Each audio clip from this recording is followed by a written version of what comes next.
podcast especial sobre teorias psicanalíticas. Hoje nós vamos mergulhar no universo de Donald Winnicott, um dos grandes nomes da psicanálise, e explorar suas contribuições fundamentais para o desenvolvimento infantil, para a área clínica e também para a área da educação. Eu sou a Tâmara, professora, servidora pública da Secretaria de Educação há mais de 10 anos e teria a honra de conduzir essa mesa com esses convidados maravilhosos. E também meus colegas de faculdade, né? Eles aceitaram o desafio de discutir a fundo o pensamento deste autor. E antes de começarmos, eu quero agradecer a nossa patrocinadora Juliana. Se você quer um jaleco com estilo, conforto e qualidade, fale com a Juliana, a gente recomenda.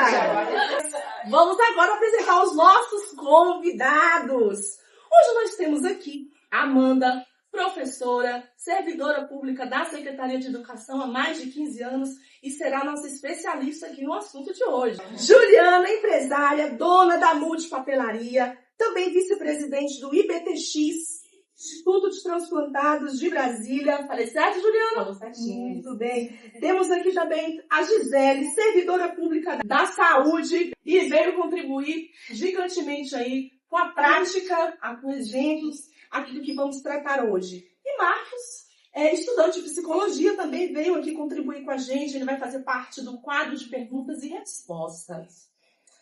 Muito bem. Para começarmos, vamos conversar aqui, começar com você, Amanda.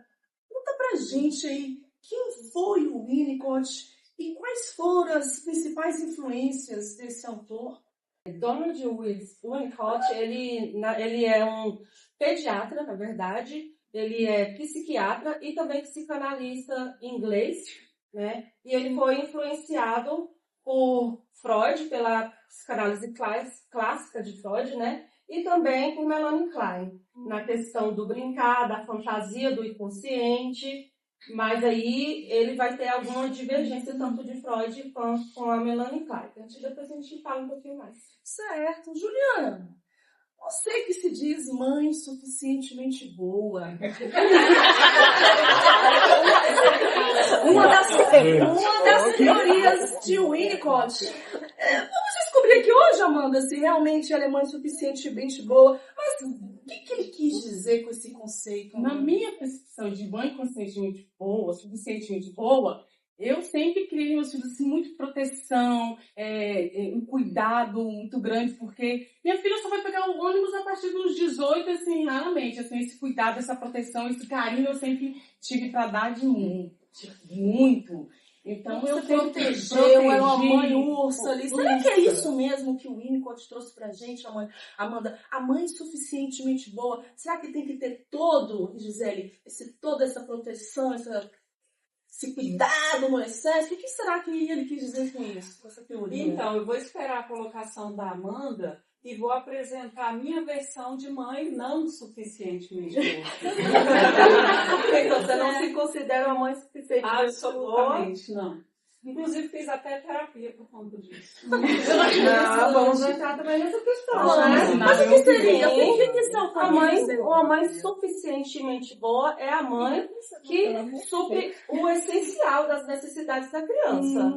Sem sufocar a criança e sem querer ser uma mãe perfeita. Mas o Winnicott, ele fala sobre a busca da felicidade no sentido de ser uma mãe ok, um pai ok. Ok quer dizer, dentro do parâmetro da normalidade, atingindo as necessidades básicas da criança. É tanto que ele dividiu ali a mãe suficientemente boa em 3 funções, que é o holding, o handling e apresentar os objetos. O que seria isso? Seria o primeiro holding, seria as necessidades fisiológicas, físicas, ele trocar a fralda, ou mamar, não deixar também acalentar a criança, pegar no colo, mas ele se irritava bastante com a questão das mães que ficam jogando criança pra cima. Isso daí ele se irritava muito. Eu jogo pra cima e claro, Pois e ele se irritava bastante. Por quê? Porque o adulto, ele cria a criança querendo que a criança obedeça todas as regras, né? A criança não pode chorar, a criança não pode ficar com raiva, e isso daí vai criar um selfie que não é um verdadeiro selfie, né? Porque a criança ela tem que ser mais independente, não pode também colocar na redoma de vidro e a criança nunca vai pegar né? Construir um selfie. Não, como é que é? Um selfie Falso. falso. Por quê? Porque a mãe, ela apresenta os objetos, porque a criança, ela se reflete na realidade da mãe. Entendi. Mas aí ela vai aos poucos. Que objeto você tá falando, Amanda? Aí já vai entrar noutra questão que são os objetos de transição. Mas ela vai apresentando esses objetos para que ele vai construindo, vai conhecendo essa realidade por si mesmo. Interessante. Né? Olha, diante da colocação da minha colega Amanda, gente, eu acho que eu tenho que rever aqui os meus conceitos. Eu acho que eu sou suficientemente boa. Eu tô ao contrário, então... Eu tenho 3 filhos, uma de 12, uma de 9 e um de 8, sendo que o de 8 veio quando a de 9 estava com 3 meses. Então a coisa para mim foi meio complicada. E eu sempre gostei muito de ler a respeito, embora nem me passava pela cabeça essa teoria. Mas eu sempre gostei de ler, e nas minhas leituras, antes da minha primeira gestação, eu aprendi que você tinha que dar autonomia para a criança, que você tinha que estimular a criança desde bebê, por exemplo, a dormir só no berço. E eu fiz isso, mas eu recebia muita crítica dentro da família. As pessoas diziam que, nossa, Gisele, você é muito esquisita, nossa, Gisele, tadinha, ele dorme sozinho, qual o problema? Então você proporcionou para ele o que o Winnicott dizia, trouxe para a gente do ambiente acolhedor, do ambiente facilitador, né? Então você Sempre, com os 3 eu sempre procurei fazer isso. Interessante. E o Winnicott traz para a gente também a questão do que a Amanda trouxe para a gente, que a criança ela precisa de receber essa transição, né? Então, e o Winnicott traz isso para a gente, né? Sobre o espaço transicional, dessa transição da dependência para a independência. Eu estou certa, Gisele? Certíssimo. E os objetos, mas o que ele quis dizer? Que objetos são esses? Objetos, os meus, trazendo para a minha vivência. Eu comprava determinado cobertorzinho numa determinada loja.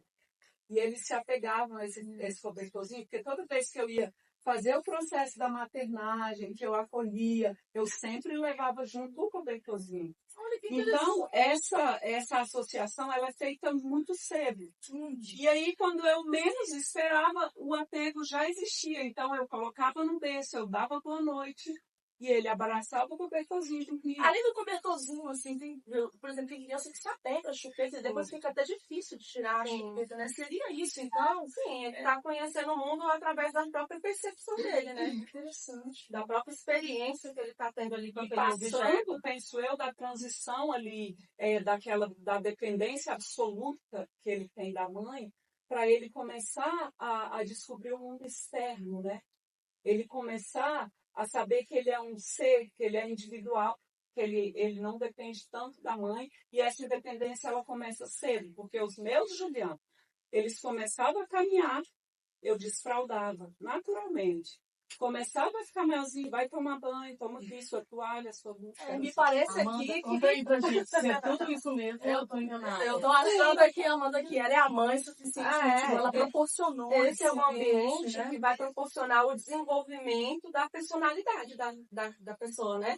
E também até adultos podem ter alguns objetos que vão trazer o quê? Segurança para a pessoa. Como que, né? Amanda? Ó, eu vou te dar exemplo. Quando eu fui tirar minha carteira de motorista, todo mundo fica nervoso, né? Vai tirar a carteira de motorista. Aí eu peguei um chicletezinho, joguei meu nervoso, tudo aquele chicletezinho ali. Me concentrei, deu tudo certo, né? Mas foi o quê? Me senti segura daquele objeto. Né? Uma pessoa que Então, sempre bebe um café num lugar também poderia Mas ser. quer ver outra coisa? Por exemplo, Escuta. as colegas aqui sabem que agora eu sou titia, né? Que minha irmã teve gêmeos aqui faz o quê? Uma semana e pouco, no domingo do dia 2 de março, né?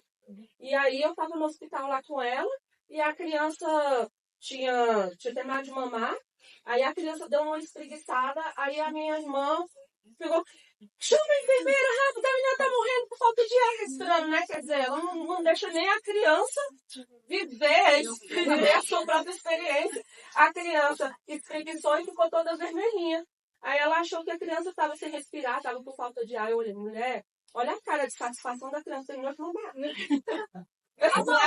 Então, assim, a gente tem que transmitir essa segurança. Quando, por exemplo, a criança, ela chora, ela está chorando ali, manifestando alguma necessidade básica dela, seja a fralda que está molhada, seja o sono, seja a fome, né? Amanda, e esses conceitos de Winnicott, eles são aplicados na psicologia clínica e também na educação? Como que seria esse conceito dentro de uma sala de aula, por exemplo?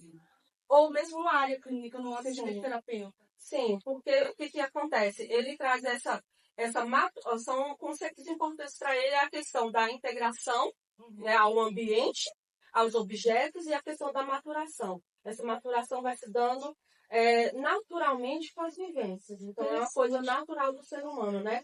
Inclusive, ele escreveu alguns livros, e não só focado na questão da criança, mas ele Eu tô vendo aqui alguns livros dele aqui, né? aqui cita ele e aqui também, né? Porque como são psicologias gerais, sim, fala da psicanálise É dele interessante também. que dentro da sala de aula, o professor pode ali proporcionar um ambiente facilitador para a criança, né? Que entenda o tempo dele, a aprendizagem dele. Nosso tempo muito bem! Nós estamos aqui, ó, quadro aqui de perguntas e respostas. Eu acho que não, mas o nosso tempo está estourado, está estourado. Vai, se não é uma pergunta e o pessoal mandou pergunta, nossos seguidores. Chegou uma pergunta aqui para você.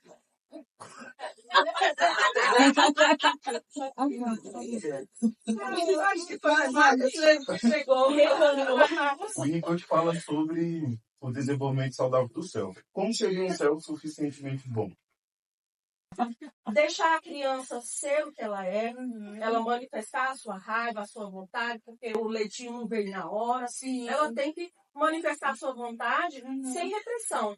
E também, ele não gostava de criancinhas, ele era desconfiado com o negócio de criancinhas boazinhas. E para nós, a criança boazinha é aquela que obedece, que obedece todas as outras regras, né? Hoje nós aprendemos sobre a mãe suficientemente boa, os objetos transicionais e a prática da psicologia na educação. Quero agradecer imensamente aos nossos convidados por compartilhar todo conhecimento aqui com a gente nessa noite.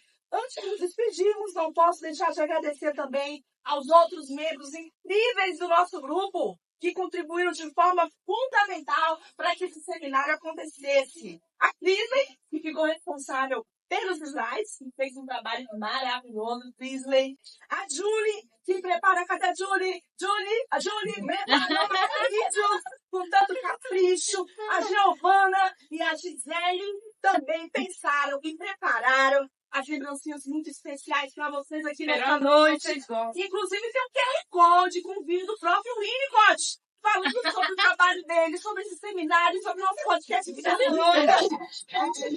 Quero agradecer também ao Marcos, Laiane, a Maiara, que estiveram presentes, a Nete, em todas as etapas do processo, sempre trazendo ideias, opiniões enriquecedoras para o nosso trabalho. E claro, Dá o joinha, dá o joinha. um agradecimento especial ao nosso professor Franklin, realizador desse seminário e professor dessa matéria. Muito obrigado, professor. E que hoje tem um curso tão enriquecedor. Além disso, um enorme obrigado a toda a turma, cuja participação e engajamento foram essenciais. Ela tá especial. Obrigada a todos que nos acompanharam. Muito obrigada, Tatiele, da professora Tatiele. Muito obrigada por tanto.